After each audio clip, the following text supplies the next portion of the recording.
violencia y de no otros. Porque básicamente se apoya en construcciones de la cultura. ¿Qué quiere decir esto? Que hay una manera que aprendimos que nos ayuda a identificar, a registrar y otorgar significados a la realidad.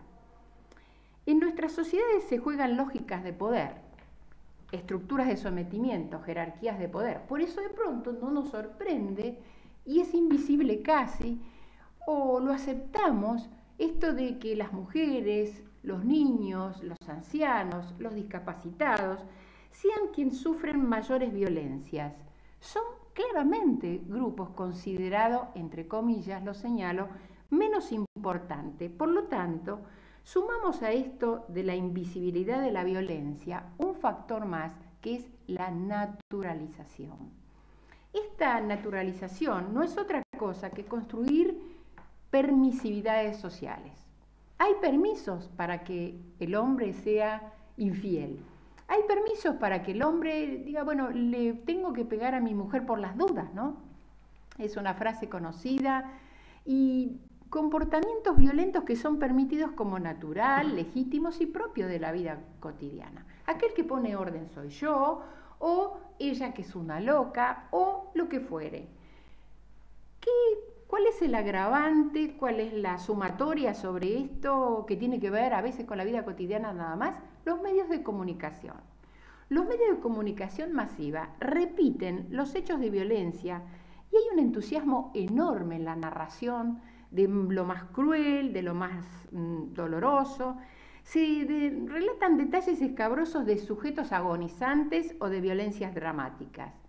En realidad, desde los medios de comunicación se construyen realidades inventadas que son inventadas en cuanto son reforzadas, son exageradas, que hace que los más desprevenidos repitan, tanto en su comentario cotidiano como en la cotidianeidad de su relación familiar, entendiendo que todo es así, que todo ha de ser así. Eso que se ve es así porque se ve. Se ve en la pantalla del televisor, se ve en la calle, en la escuela, en la plaza. Y entonces todo es así. Esto es la naturalización.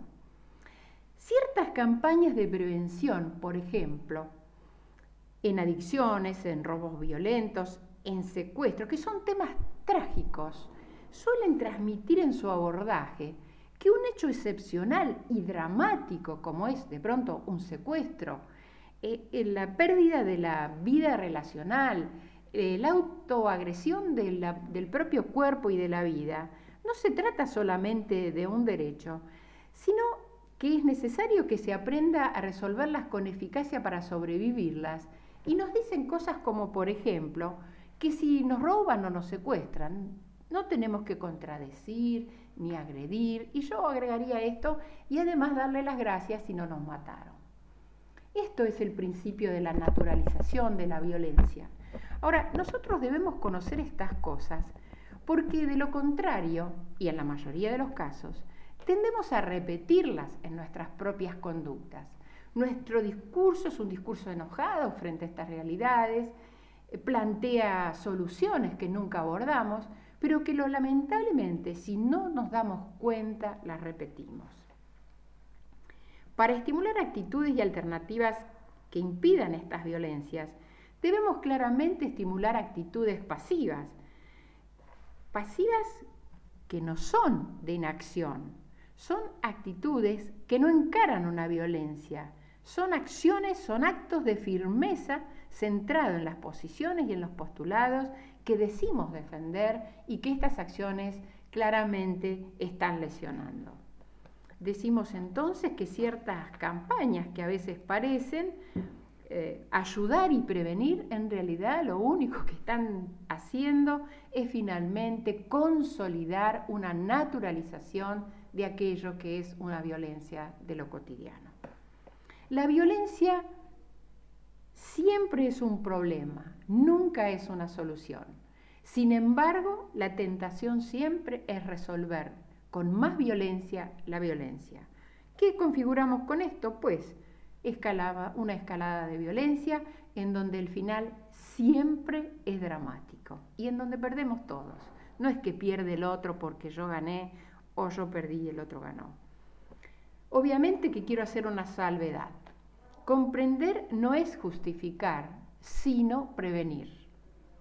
Otra de las características de invisibilización de la violencia y su naturalización es el proceso de insensibilización creciente en que se inscribe. Digo de otras maneras, las escenas violentas se incrementan. Cada vez las acciones necesitan más sangre, necesitan más dolor, más crueldad, incluyen a niños, incluyen a adolescentes, a seres desvalidos.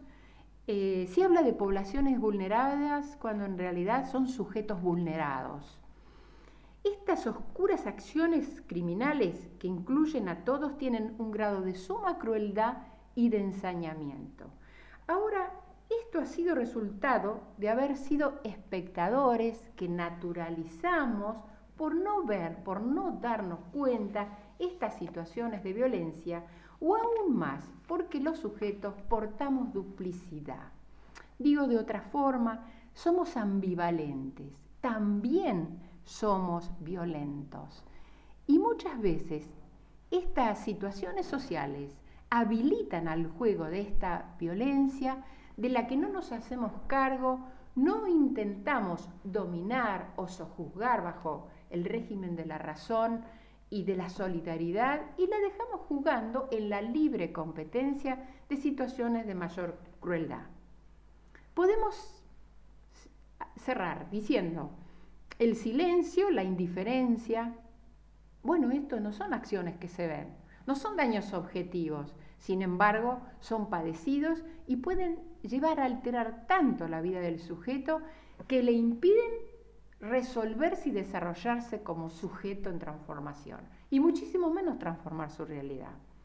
El desorden interno de las organizaciones familiares y las configuraciones externas tan variadas de nuestra época, el desconocimiento del derecho de los niños, de los ancianos, los abusos laborales, estas cuestiones que aparecen menores. Me dieron un contrato de 9 a 6 de la tarde, pero si voy a las 6 y me echan porque no colaboro, en donde de lo que se trata es del abuso de persona que queda implícito en el contrato, no está explicitado, sin embargo, ambos lo conocemos, lo percibimos y somos sancionados. Estas situaciones de violencia, como las de la trata de mujeres, como la de los abusos infantiles, se nos aproximan como si fueran escenas de una película, en lugar de sentirnos partes y corresponsables en una sociedad que juega competencias, poderes y omite las